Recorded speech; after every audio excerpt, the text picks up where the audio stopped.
Hello, everybody. Welcome to the new week. First off, I wish you all a great week's trading ahead. Good morning, K-Man.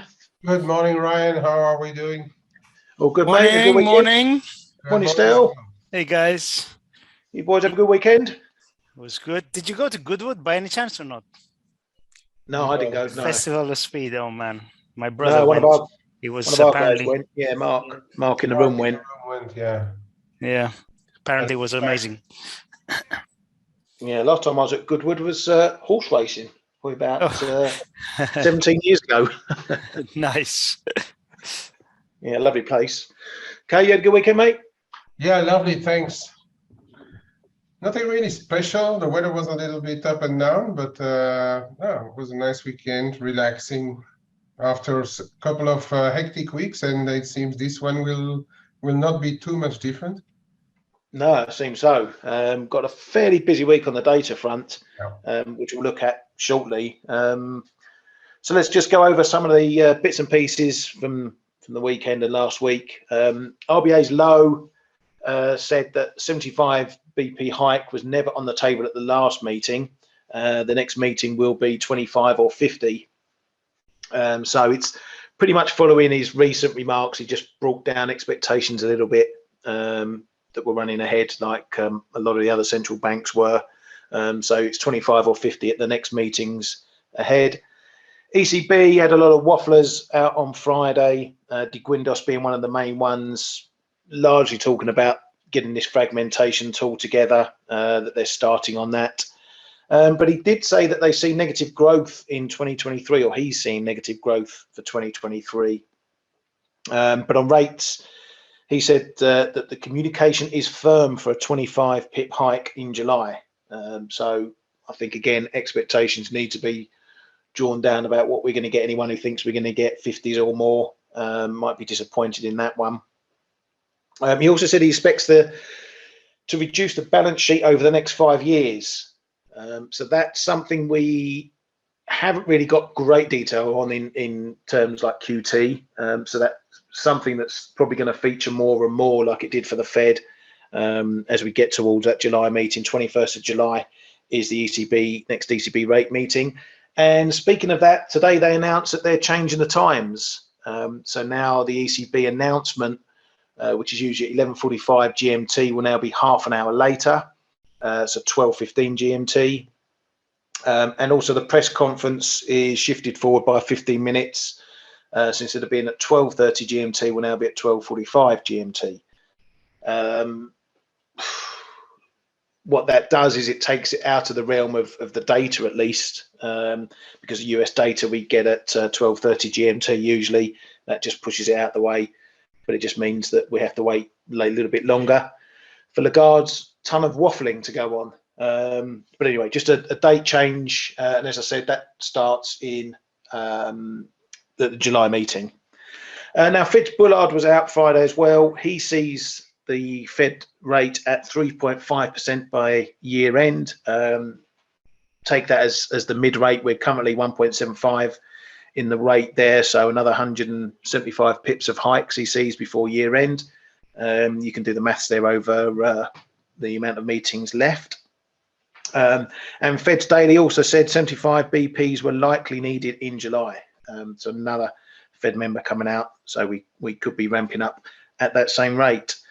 On the data front, just quickly, we had new home sales on Friday. It broke the run of bad housing we've seen in some of the main numbers. It was up 10.7% month on month, and prices also continue to rise. Prices is going to be the next metric to watch in the housing market. That's the thing that will really get hit next if rate hikes are biting, and if the housing market is going to see a sustained turn lower. I'm seeing more and more chatter on FinTwit and just general market commentary over the housing market, and how it's potentially going to start stuttering. Of course, you boys and girls heard it here first, as we like to say. We've been banging on about this since early in the new year, in this year.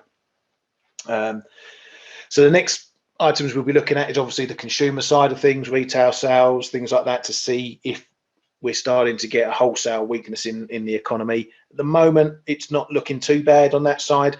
durable goods we have out today, which I'll touch on in a moment, that's the sort of area that will give us an idea of what's going on, at least from the producer side of things and the wholesale side of things.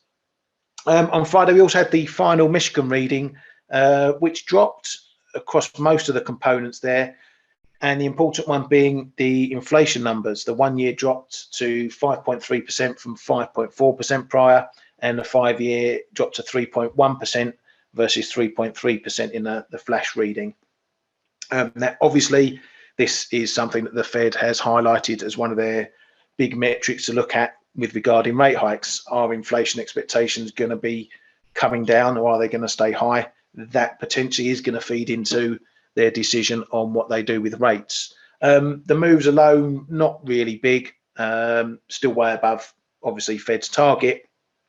But if we start to see this trending lower, much lower, that might take a bit of steam out of the Fed and the speed in which they hike and the amounts of which they hike. Not going to go on one number, obviously, and the MISH is a survey of 500 households, so it's not a massive data point in itself.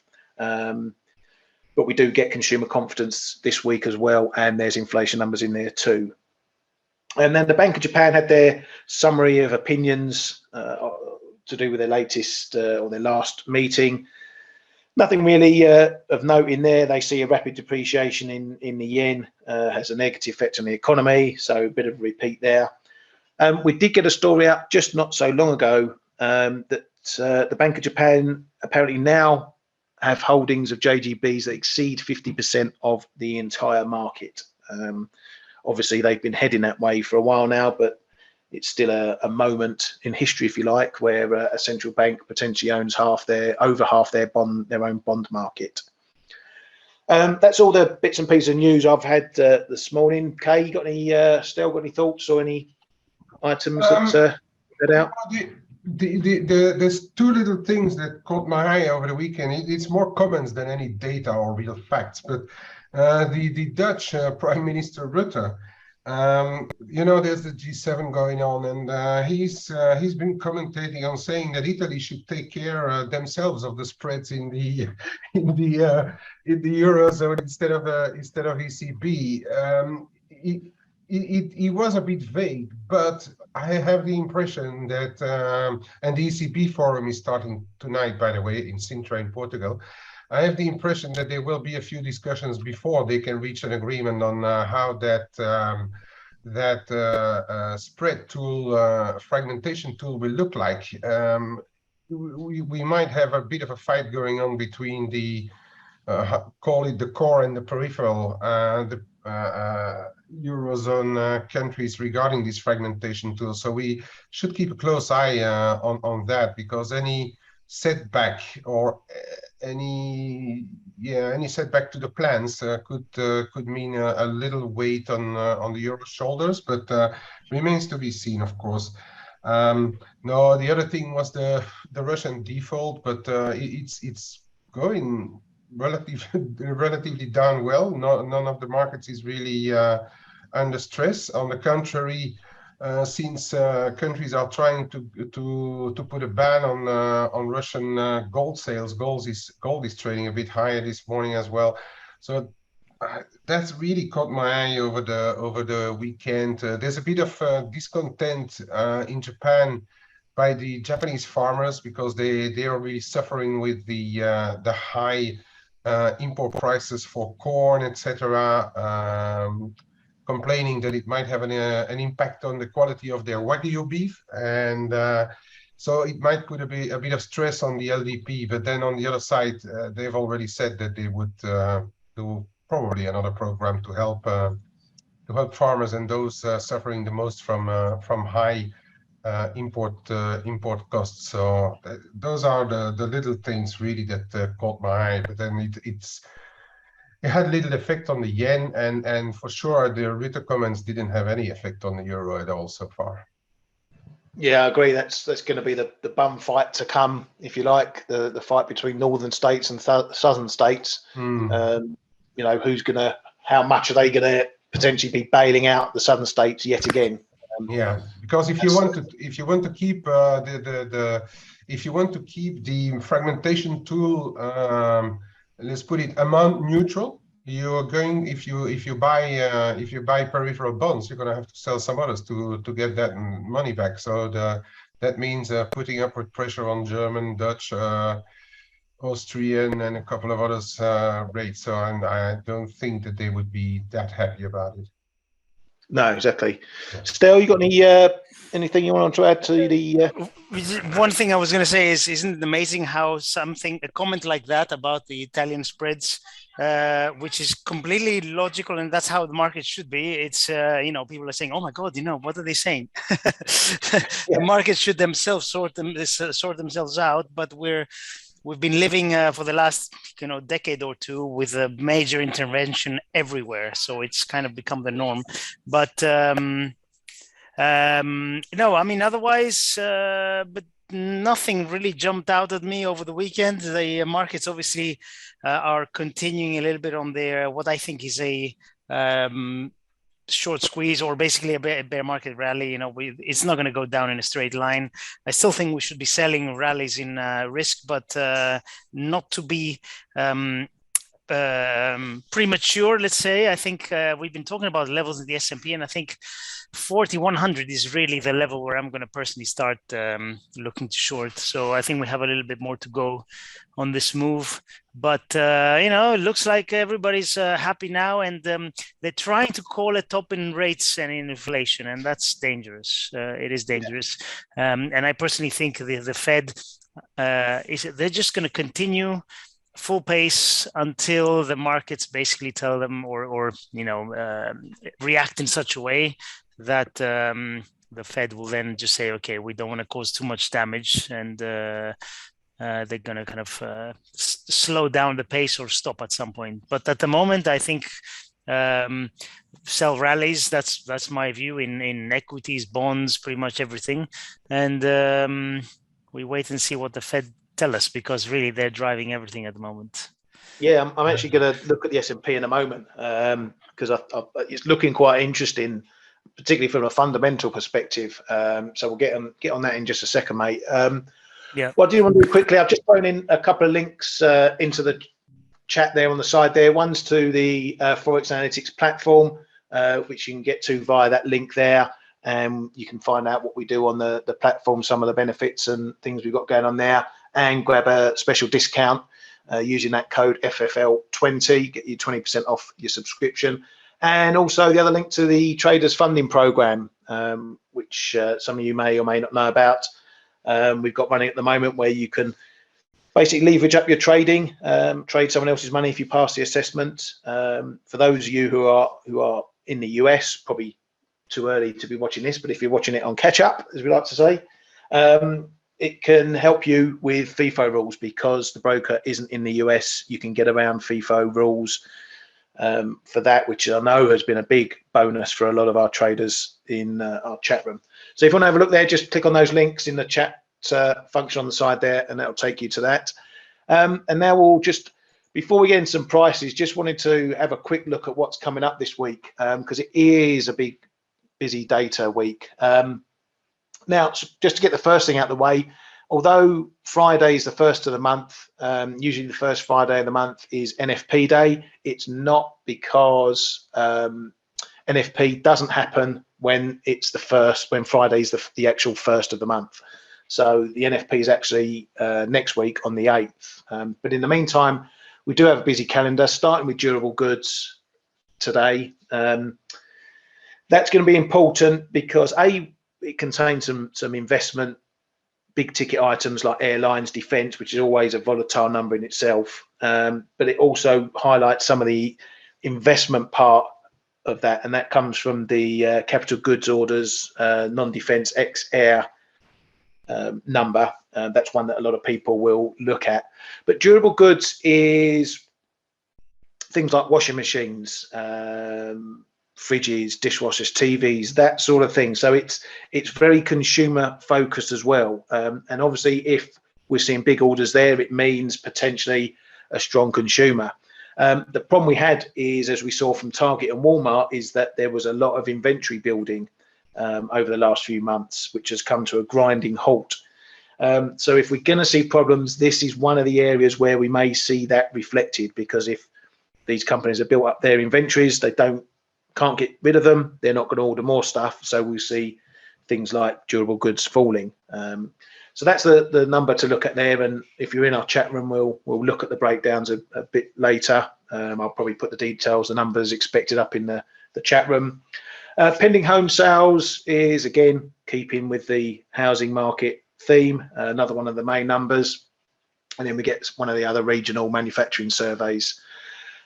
Tomorrow we've got probably the main number on the docket is US consumer confidence, and obviously we get within that more inflation expectations. They're going to need to watch very carefully, perhaps more so than the actual confidence number, but that's going to be a fairly big number for the Fed to see how the consumer is bearing up under what's going on in the economy and with higher rates. Into Wednesday, got some retail sales number, Japan, Australia, economic sentiment from the Eurozone. This contains the consumer confidence number, which is my second favorite number of the month, because it's been positive, I think, about 3 times in its entire history.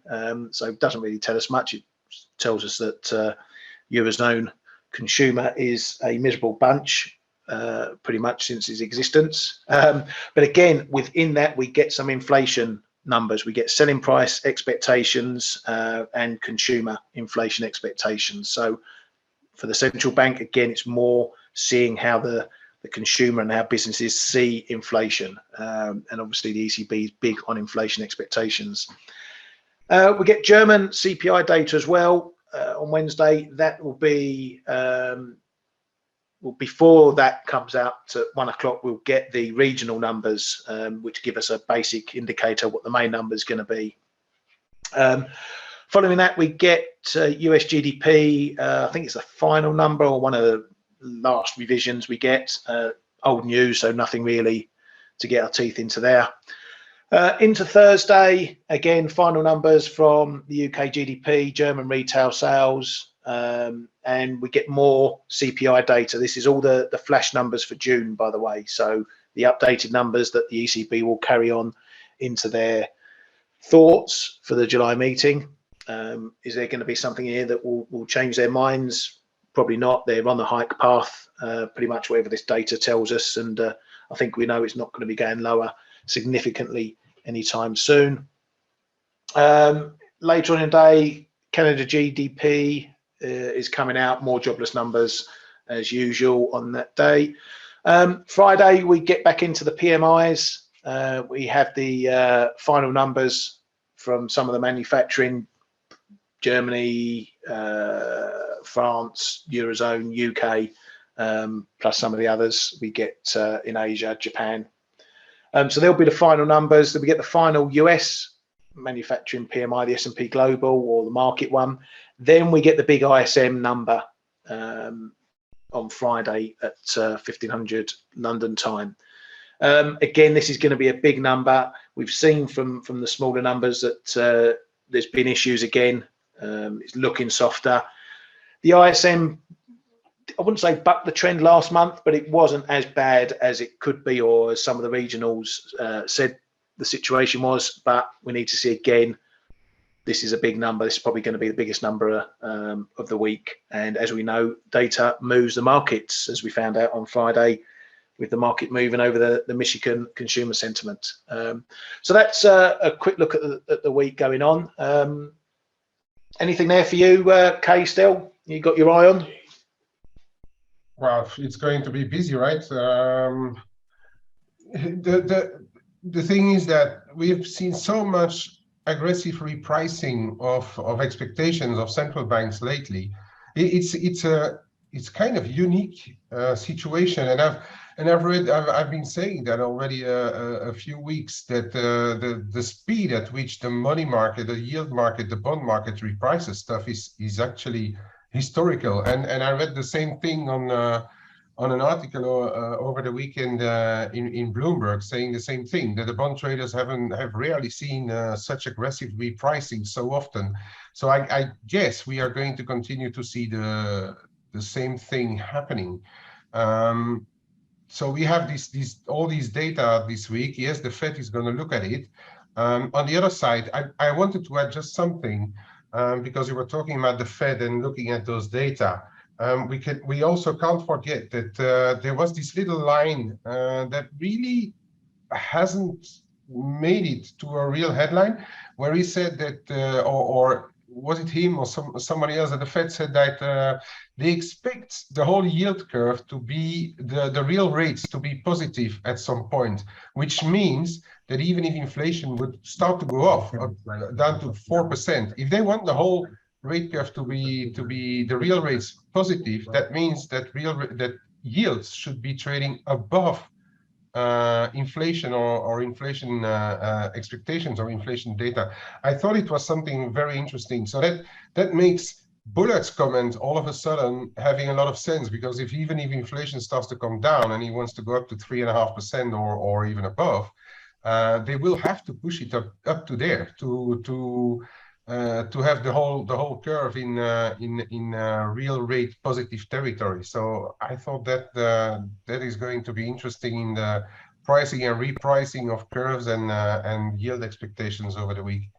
And then, of course, besides the data, we have the ECB version of Davos starting tonight. There's going to be a lot of speakers there. Wednesday is going to be an important one where we have the usual powwow between Lagarde, Powell, Bailey, and a couple of others. So those things I'll be keeping a close eye on of what's happening. Still, the G7 is running as well. We have OPEC meeting on Wednesday. It's going to be a hell of a weekend this week. Yeah, brilliant. I love it when there's 100 million central bankers all speaking during the week. Real fun. I'm glad I'm off. I think I'm glad I'm off for most of Friday, which I will be, by the way. I'm off to see a rescheduled Guns N' Roses concert up in London. So nice. I'll miss all the fun Friday afternoon. You can have it. I'll be in the pub. I'll let you know. I'll text you. Yeah, it'll be on mute, mate. It'll be on mute. Right. Well, the S&P is something I wanted to look at because I've been watching stocks in general in the US for signs of what they're really moving on. Now, they did look like they were moving on the fundamentals. We got that dip from the 41s as the market priced in QT and did the adjustment there. But I wanted to see moving forward whether bad data meant that stocks would drop, because the old line is that if bad economic data, if economies are going to stutter, stocks would go up on the QE prospect. So I was looking to see whether we're going to had all this repricing in the stock market. Was it mainly to do with QT, or was it going to be stocks reflecting fundamentals better? And the fact we've had this softer data and we've had this negative sentiment, which have brought down yields, across the globe, and in one aspect, it's brought down risk. We saw oil coming off, we've seen commodities coming off. So the theme that there's going to be recessions or softness in the global economy, you would think that stocks, if they were off the QE bandwagon, would come down as well. The fact that they've gone up the last few days tends to suggest to me that they're back on the QE train, or they're thinking that the Fed is going to support things for longer. Maybe they won't QT as much, or take it longer, something like that. I'm not saying that QE is coming, and I'm not saying the market is right to think QE is going to come again if the market or if the economy craters, but it's this old sentiment, and I think it's so ingrained in the market's way of trading that any softness, they think the central banks are going to come in with support, which has been a support for stocks going back however many years. So the fact that stocks are rising is a bit difficult to fathom for me. I don't think that's the right move if that's why we're happening, because the Fed aren't going to change their path. Yeah, they may adjust the pace of hikes and things like that, but they're not going to stop QT. They're not going to stop rolling off the balance sheet unless something really catastrophic happens again. So this move up in stocks, I'm not quite ready to fade it just yet, because these sort of sentiment moves can last a long time. I am in agreement with what we've been looking at in the room and in other webinars, as Stel mentioned, up into that 41 area is potentially a good line up there. It starts around, 40.70s, 40.80s before we get into that 41 number. I think that is going to be a reasonable level to look at for shorts if we get up there, just to put this theory to the test. Stel, what do you make of that?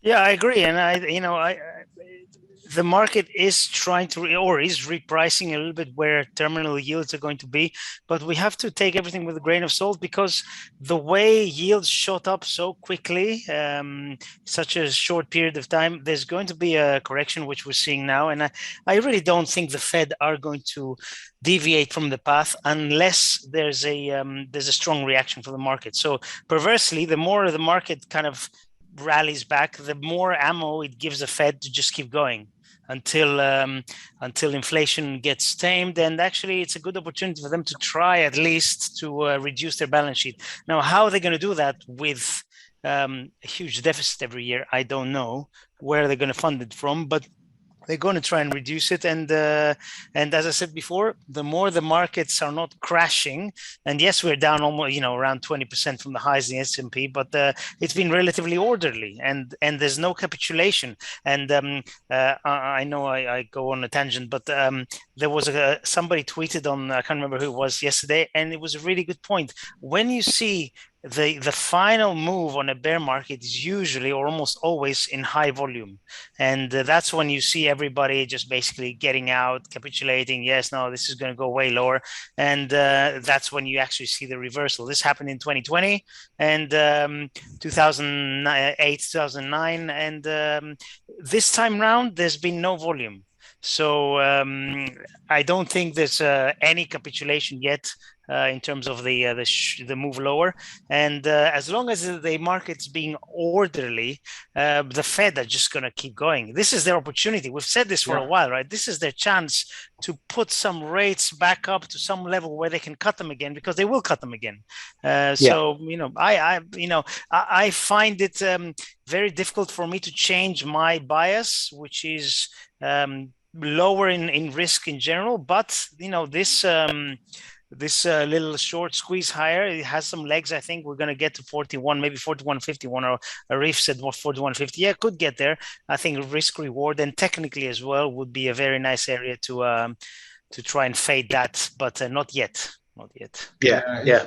It's the thing that I've been talking about as well, is that where is the inflection point? Where are the data going to be bad enough for the Fed to say, yeah, now we have to build in a pause, or we have to slow down a bit? But for now, in my opinion, what the market is doing, and that is typical for a very low volume market, is already trying to price in the next QE. But we are far from there, far, in my opinion anyway. And data will really have to turn sour. The consumer has to be on his knees to really, for the Fed to start to change. But for the time being, they are not on autopilot, but they are quite aggressive on their path. And yes, they will slow down, but I don't think the Fed put is anything that we should actually even start to be thinking about right now. So no, I agree. It's going to be there will be a time where they have to stop because the data are going to be bad enough. And but they've been saying it themselves. Powell said it clearly. We might have to take some pain, but the market seems to be reacting differently. Was it pricing too much too quickly? As I've been saying before, they've been changing tack a couple of times because we rallied very quickly from 3% to 3.5%, then back down to 3%. That is probably mechanically driving the stocks higher as well. But I don't buy it right now. I don't buy we have to start to look for the Fed to pause. I don't really buy it right now.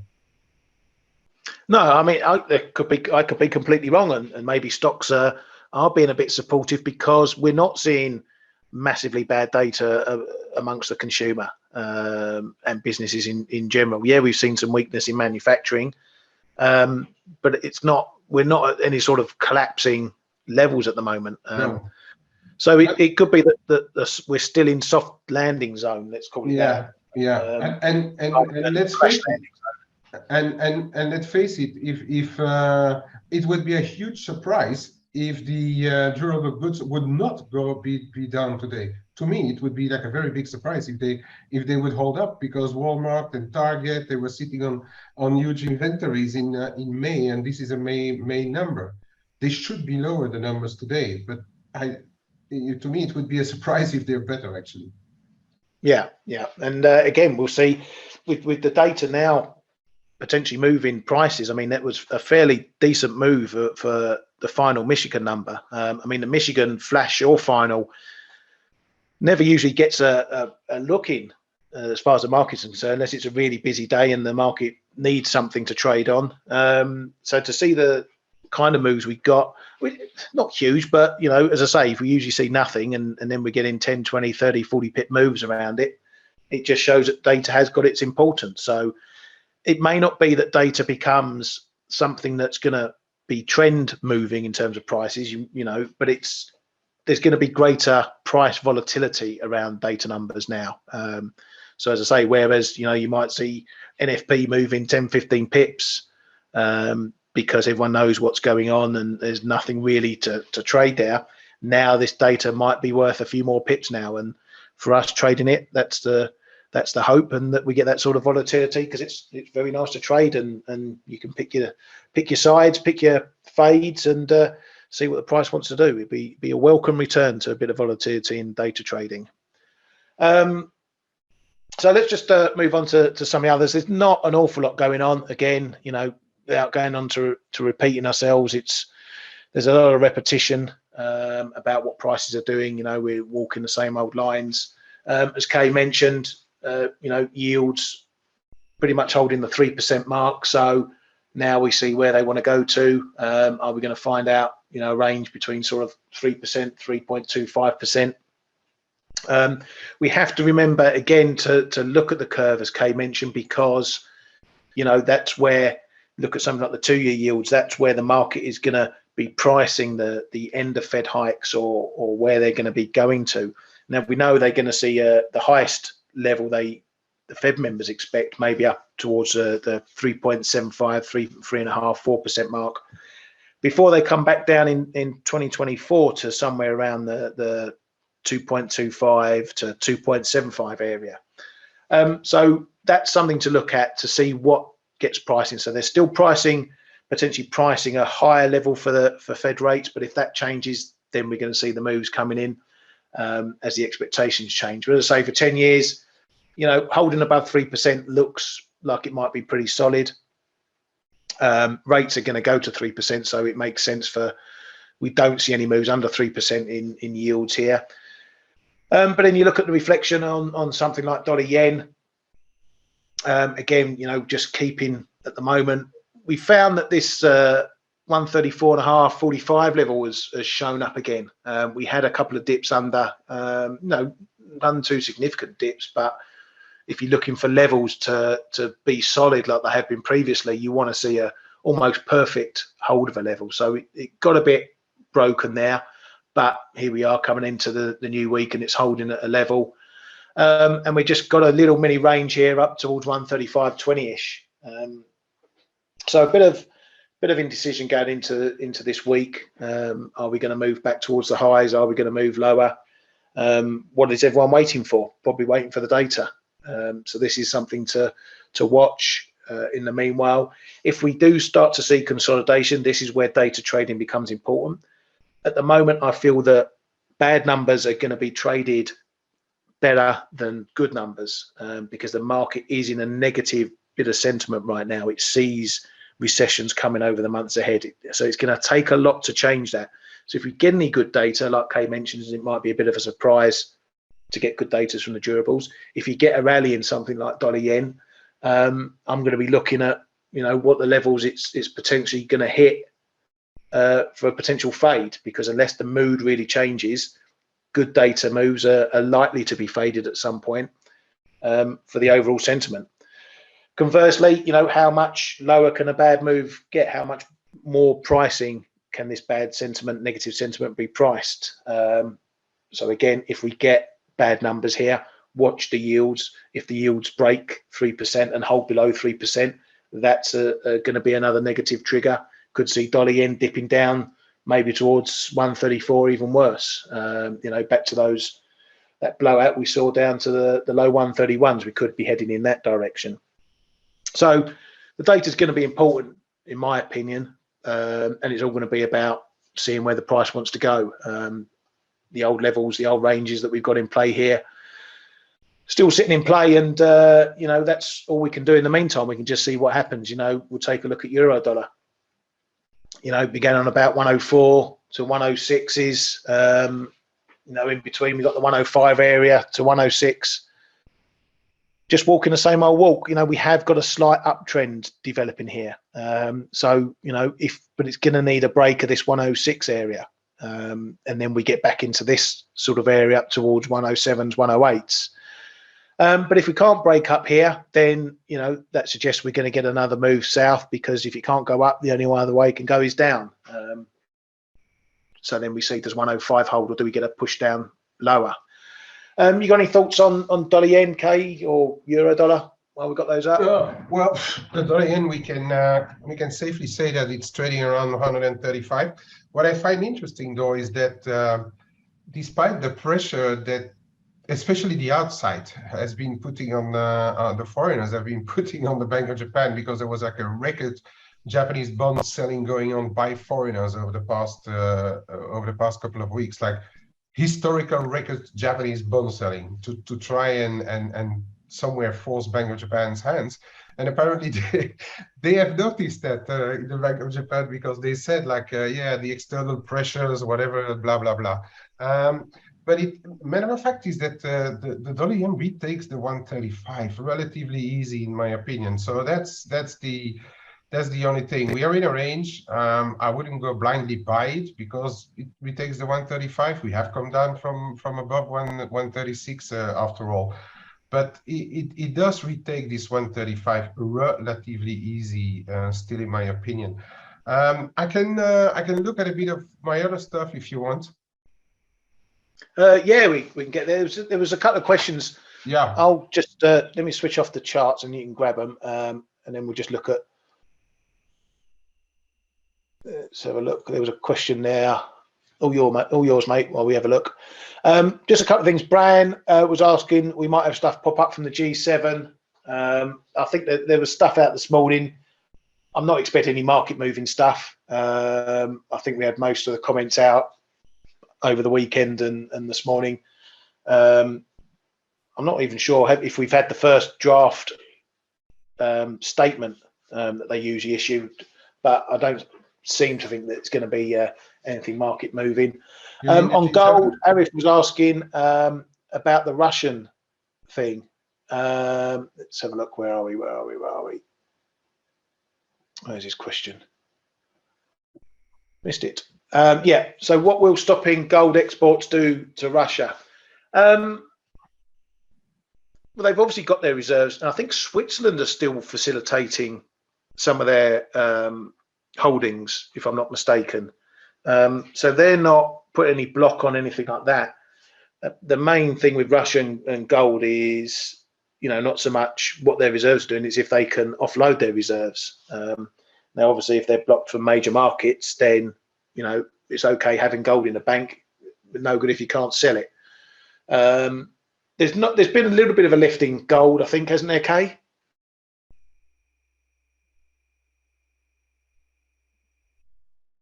Yeah, sorry. Yeah, indeed. Yes. So we on Friday we were trading 1820s, and now we're trading 1838 on gold.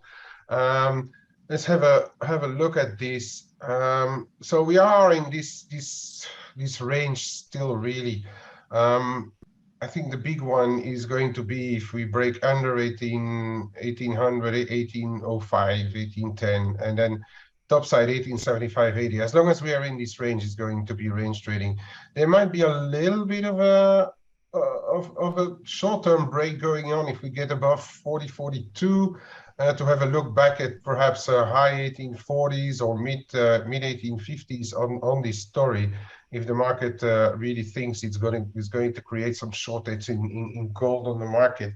But I think the jury is still out of it. At least it stopped gold from looking a bit ugly end of last week. Yeah, personally, I'm just waiting to see what really is going to happen with that. And then the other one, we are in the middle of 21, 22, and I wouldn't really be doing much. We had this drop, quite rapid drop under this 2090 support on silver, and now we are back in the mid 21s. This one is really waiting. If you want to trade a metal on pure data, pure economic data, to see if the economy is holding up or not, I think silver might be the bigger mover of the two.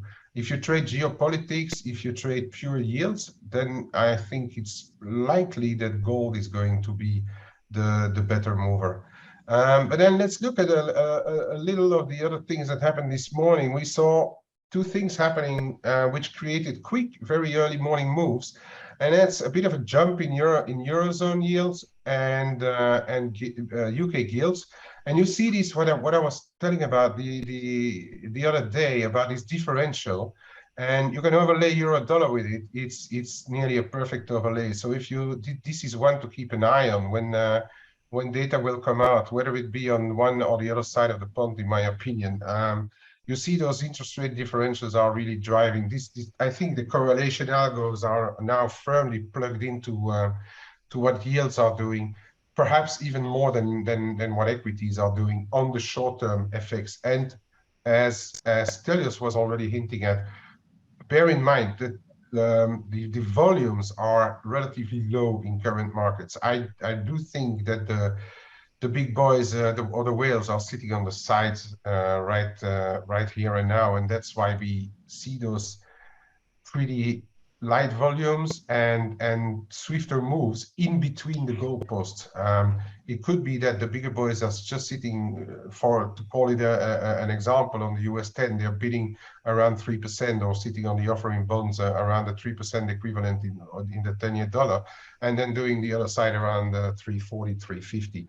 And in between, it's the day traders really dragging stuff around. And we saw the same move this morning, quite a big jump on the differentials between the 5-year sterling and the 5-year dollar, and that was exactly the jump we saw on the cable. We cable opened relatively quiet, and then we saw a sudden jump from up to 123.30.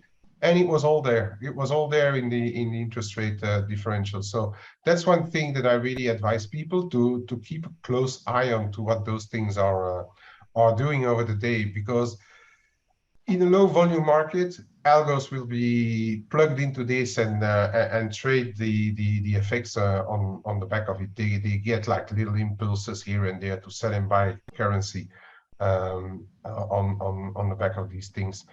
So then let's have a look at the other stuff that I'm in.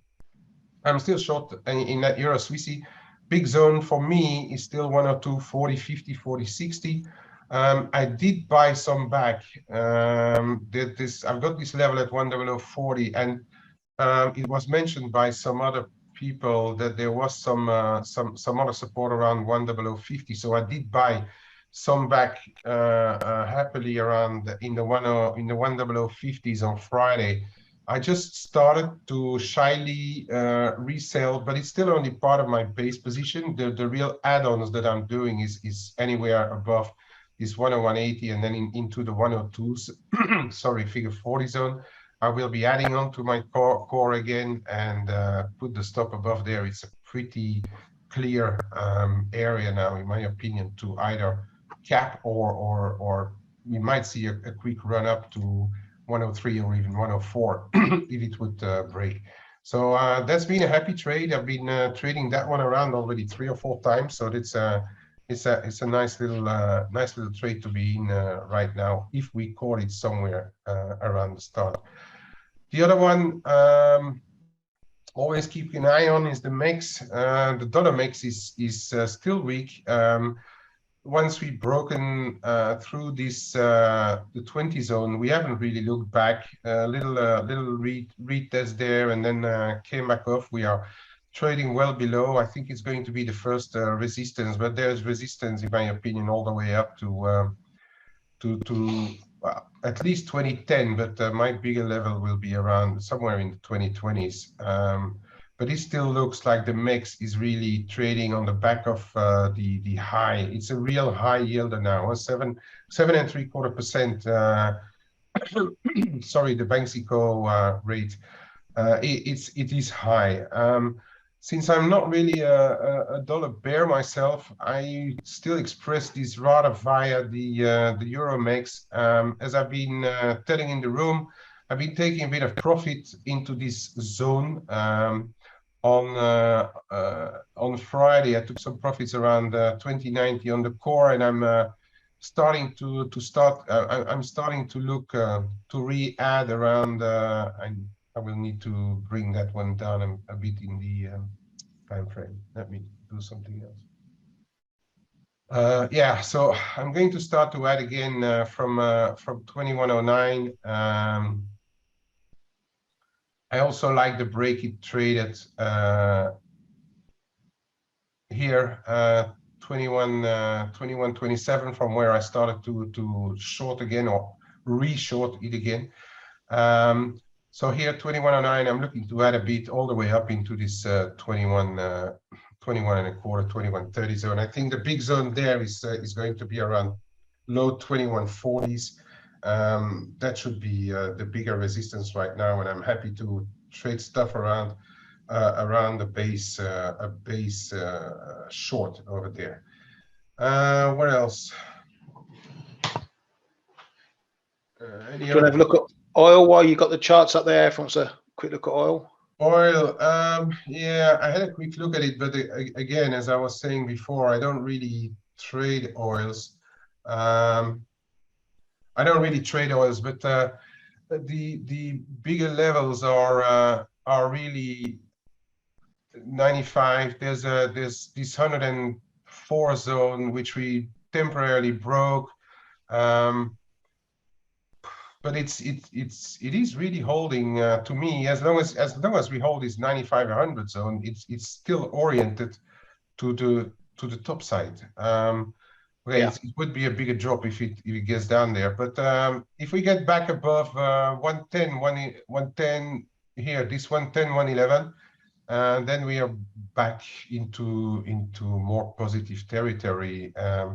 We've got OPEC on Wednesday. They haven't been saying much lately. Certainly not wanting to accelerate really accelerate the increases in output. As long as I think we might get data dependent there as well. If data start to weaken and start to show a slower demand, then we have a bigger chance that this thing is going back down to trade 90s. If all else equal, and if the global economy doesn't markedly slow down or collapse, this thing is going to hold at some point, in my opinion. Of course, if the economic situation deteriorates rapidly, this should come down at one stage. So, anything else? No, I was going to take a quick look at pound Aussie. Yeah. Not one I trade at, but I've got the chart. Do you want me to take them back? Yeah. Here, there you go. There we go. Where am I? There and there.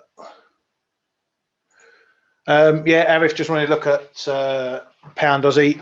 I take it you're long because you're looking for a break of 177.85.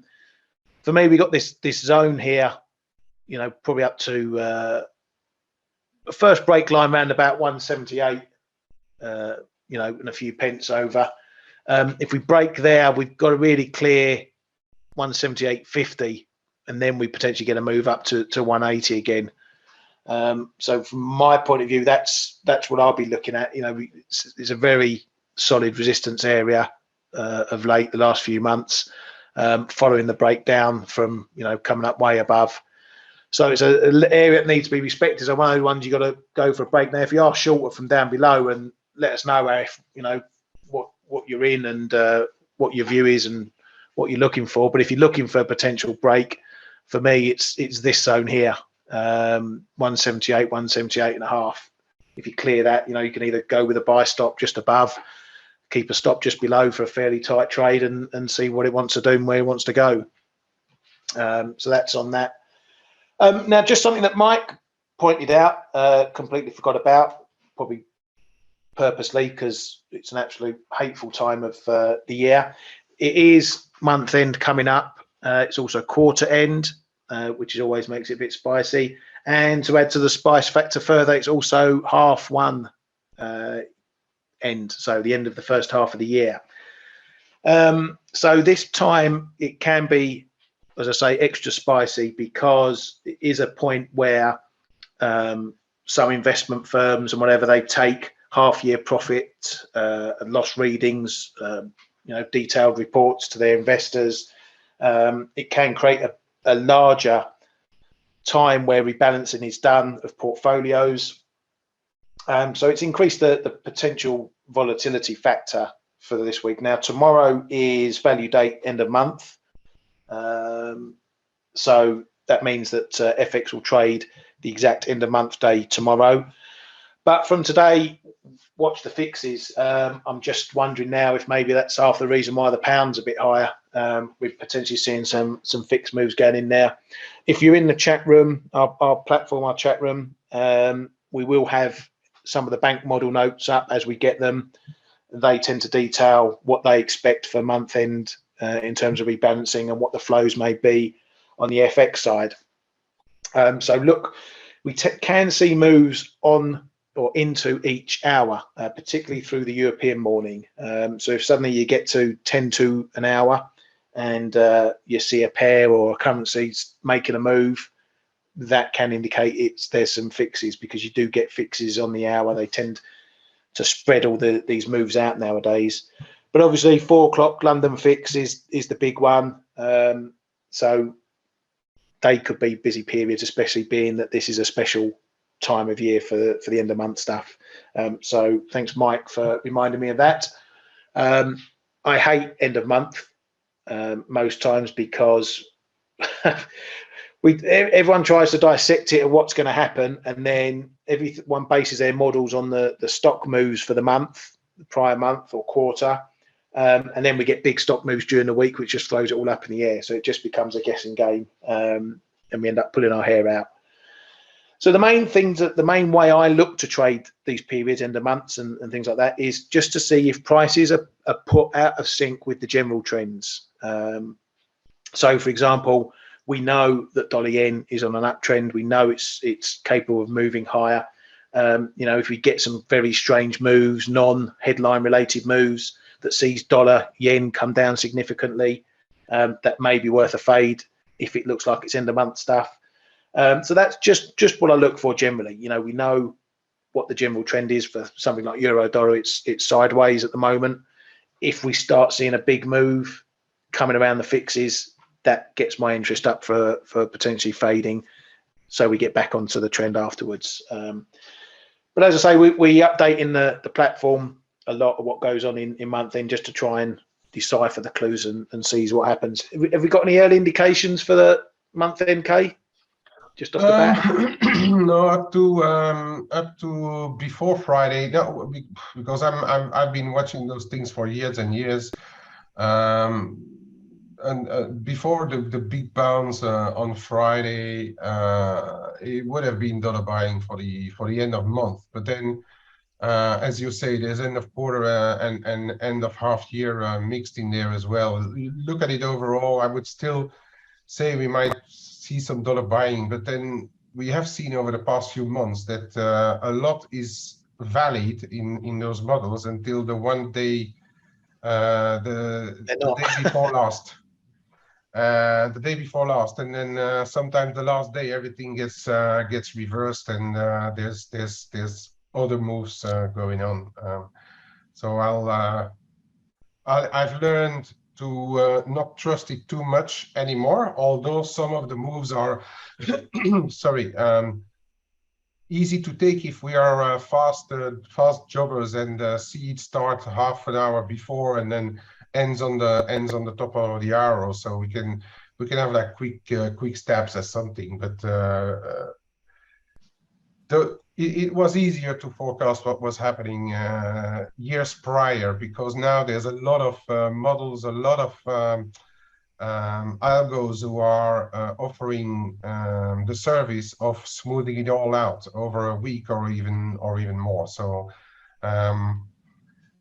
they all are smart stuff, and they think that they can beat fixings by going in early, even days, even a week early. So it's all getting a bit watered down and a bit random the last day of the month.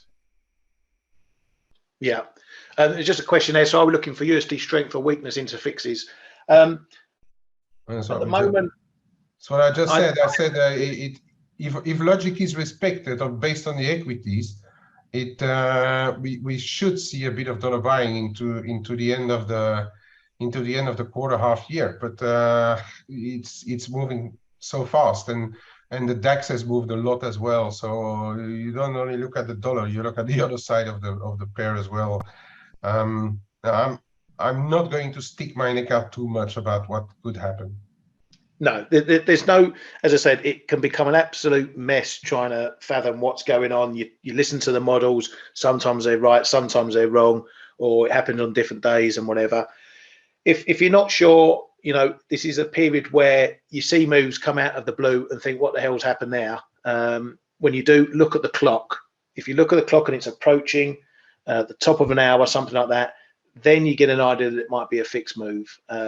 But to try and factor it into your trading, there's really not a lot you can do. It's just one of those things you have to sit and watch.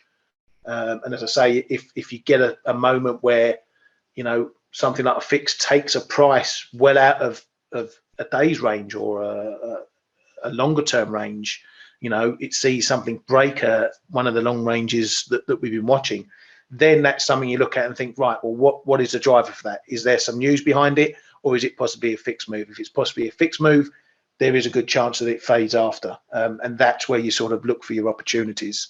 But I wouldn't step in and go, right, I'm buying dollars this week purely because of the end of month stuff, because there's lots of stuff that can happen in between that, data being one thing. So just something that you have to be aware of when trading. As I say, this is something that can impact FX, and you get some moves just popping out of nowhere.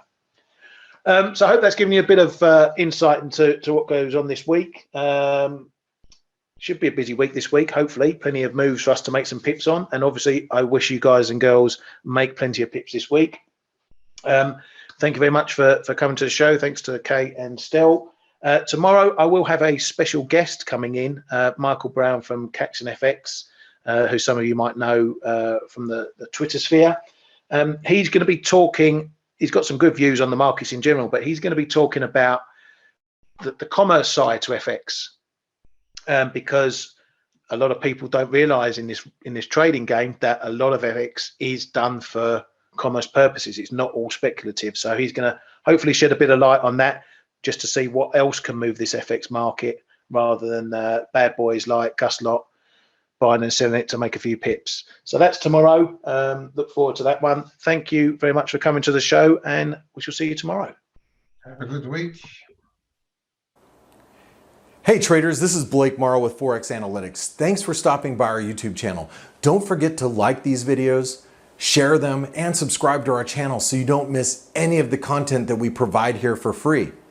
Thanks for stopping by. I'll see you in the next video.